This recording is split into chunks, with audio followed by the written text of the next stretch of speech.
Malagone ovulogone wisha blutik.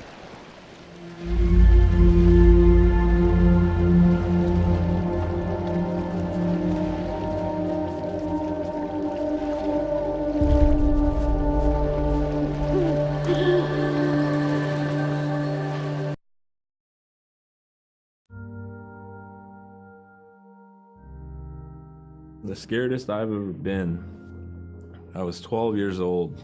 We floated out on a piece of ice while we were duck hunting. It was a bluebird day, just clear blue skies. And there was 3 of us, myself, my brother, and my dad. Next thing you know, we see this dark shadow on the ice. We look and it goes behind us. So we all jumped up, startled, and my dad, he started running. We got back to the ridge there. The ice had fractured, cracked, and broke off, and we were floating away. We were drifting. It was close enough to where my dad would have made it. He stopped and he thought about throwing us across, and if one of us was on the other side, we would be split up. So he stopped, and he just so happened to have a cell phone on him. 911 didn't pick up. That's the worst feeling in the world right there. 911 did not pick up. So he left a message because they record their calls. Once he had relayed that information, his cell phone died. That was the scariest moment I've ever had in my life. We were floating away and I thought we were left for dead. He kept calm during this situation. He's bringing out everything positive in this case. You know, I'm crying, my brother's freaking out.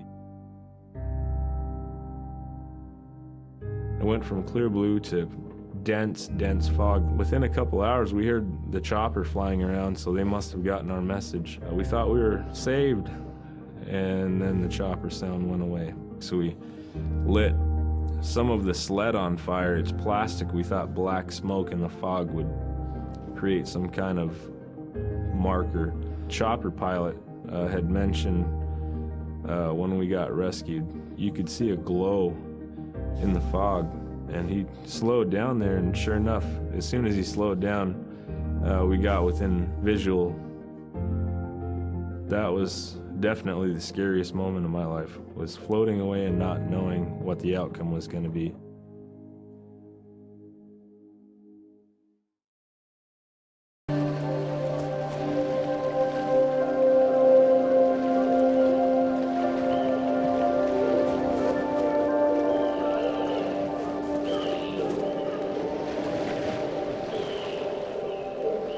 Dabra tuwakaroam tikitjuk. Agalan tuwavit pagabitjuk.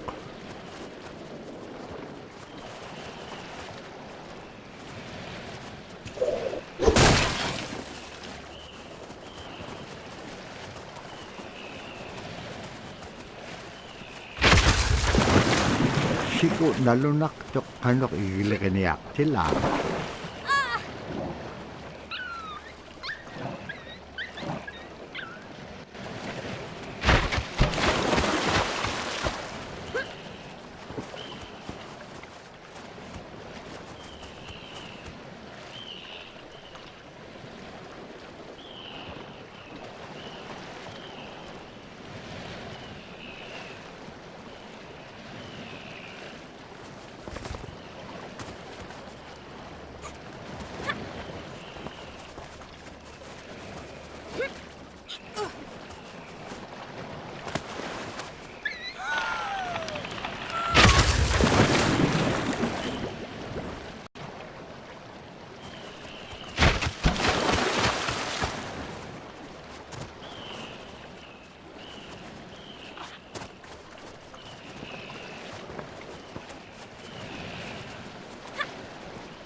Pisaso ko may akaluon nanok.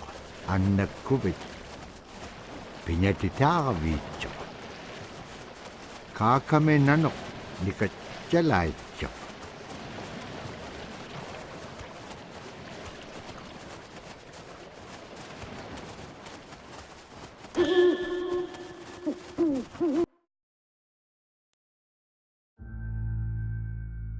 We're very much aware of the climate change.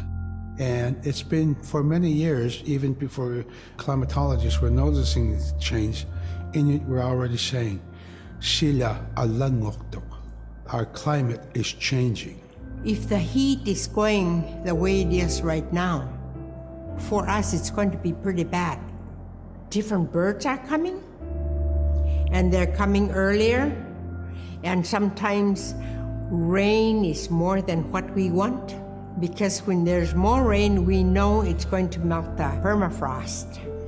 In my time as a young whaler, when I was 9 years old, we're hunting from ice that was about 25 feet thick. And there was giant icebergs already floating, coming by. That was the first signs of a changing climate. Ice that never broke before was now moving.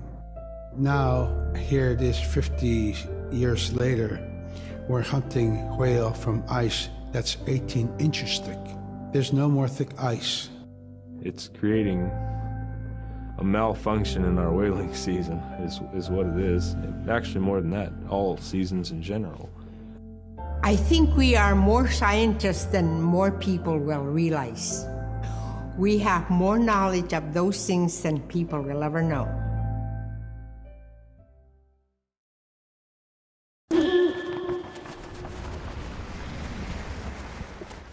Galang naman na Nuna alaw.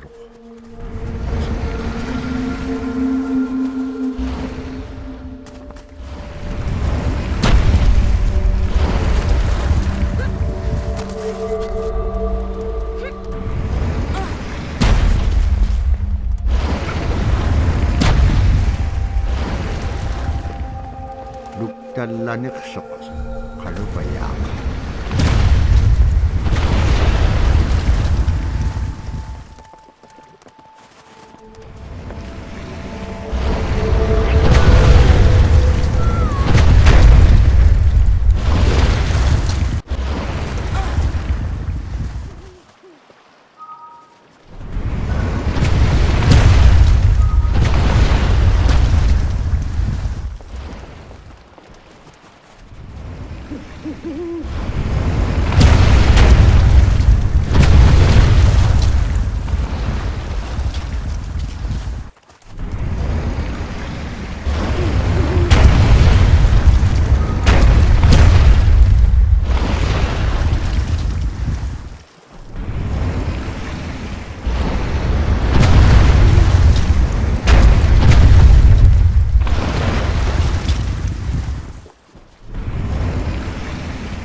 My brother was out seal hunting. He got attacked from behind and managed to grab his knife and save himself.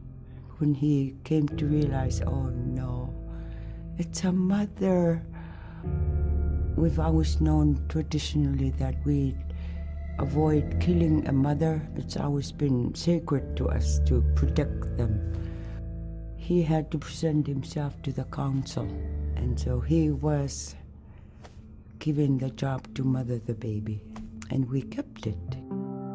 It got so big, it went over the barricade one day and got to the dog food, and that was an indication that, brother better go teach it how to survive on its own. So he did. I really got attached to the bear because I more or less grew up with it. And some days when brother took him walking, once in a great while he'd put me on the bear and I would ride on it like a horse. I was just happiest little girl in the world.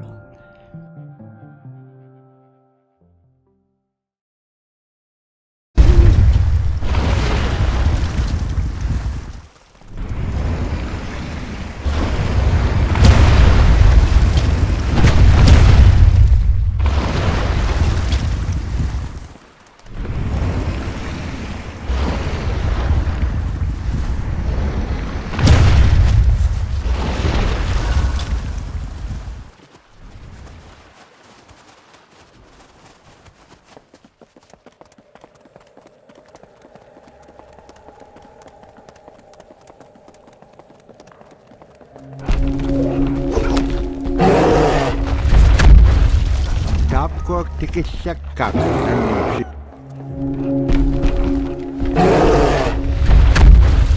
Tapkuak tikisyakkak nannupsitranga. Asi piyumagilipiksuakai tikisyakkak.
Annakkaluaqtuk aglaan ilitsuqiluk tapiaqtilaangan nunam atimikini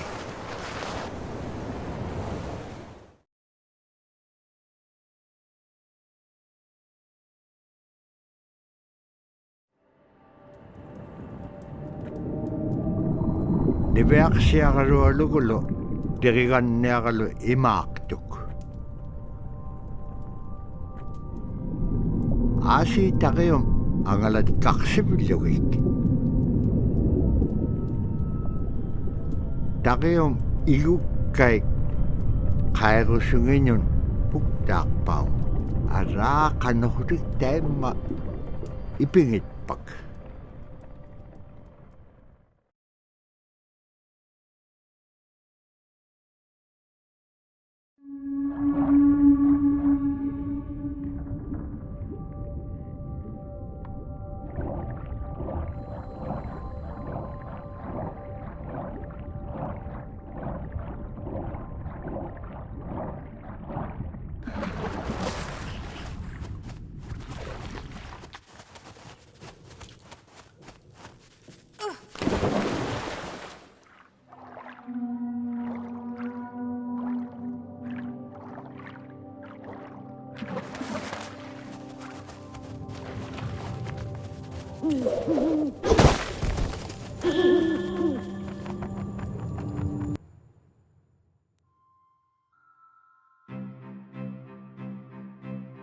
In, Arctic Alaska, hunting is a really important part of life. It's not just about going and shooting something, it's about going and putting food on the table. But more importantly, subsistence hunting isn't just about the insular family unit, it's about feeding the whole community. And I think that's one of the beautiful things about subsistence hunting in Alaska is that people go out and they'll go get, fish, or they'll get a caribou, and they'll get, seals and whales. And one of the first things they'll do is they'll say, oh, I need to take this to the elders. This isn't just about one individual surviving or one family surviving, it's about the whole community. We didn't just go out and kill and put in a freezer. It's like a ritual that I learned from my parents. It's all about relationship. I don't know. I think there's a lot of camaraderie involved, and just being out on the land or being out on the ocean. It's like getting back in tune. I'd rather be out there. To me, once I go out there, it's the world that I learn from.